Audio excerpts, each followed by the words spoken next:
Thank you for coming, Charlie. And I had a quick question about anti-Semitism online. Another question here they asked about Candace Owens, and I'm a big fan of you. I was a big fan of her, but she's obviously been going down this anti-Semitic bent.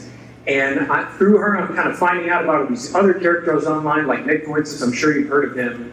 And these people, they've been active for a long time, and it seems like they've just been ignored, which is working, but now they're kind of surging in popularity.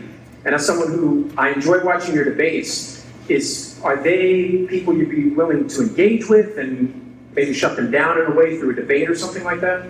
Well, I mean, I'm going to debate Candace. But no, look, I'll debate anybody that shows up at our campus events first and foremost. But I do want to take what you say and extrapolate it, that there is a corner of the internet of people that want to point and blame the Jews for all their problems.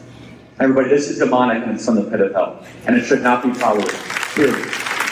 But it goes to a structural problem of an entire generation that has economic resentment. They don't own anything. They're not getting married. They're not having children. They're depressed. They're anxious. They're staring at their screens all day long. And if all of a sudden your extrapolation of all that is, well, it's the Jews' fault, that is sloppy and shallow thinking.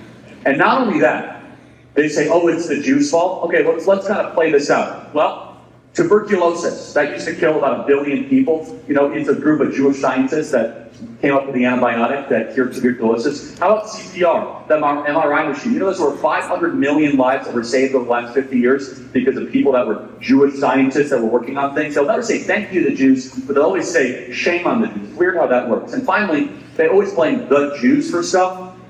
Jewish people are an ethnicity.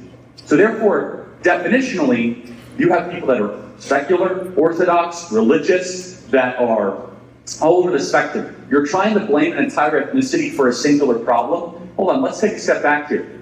Instead of that, what could you possibly do in your own personal life to improve your own state of being? If you are blaming 0.02% of the world's population for all of your problems, that is not going to be good for your soul. It's not good for your psychology. It's not good for your future in any way, shape, or form. And so I would just say this, that any young person that goes into this hyper online brain rot, you are serving yourself over to your own demise. You are serving yourself into a suicide mission that will not make you happier and not make you healthier. Instead, here's what your attitude should be. Your attitude should be like, I can't own stuff, I got it, can't own a home, I'm not getting married, I don't know who to date. Said, wow, the challenges are immense. I'm going to now overcome all those challenges and go on an adventure. I'm going to prove everyone wrong. I'm now not going to be a victim. I'm going to be a victor. I'm going to dig deep. This is still a great country. This is a free country. I'm going to use my agency. I'm going to use my ability. And I'm not just going to go point in the corner and be like, I'm overweight because of the Jews. Women don't want to date me because of the Jews. How about this? As Jordan Peterson would say, sit up straight with your shoulders back, follow the rules for life, make yourself interesting, learn something new every single day, and instead of pointing at a small group of people and engaging in this brain rot, become a better person. You'll be a happier and healthier, more joyful and productive person.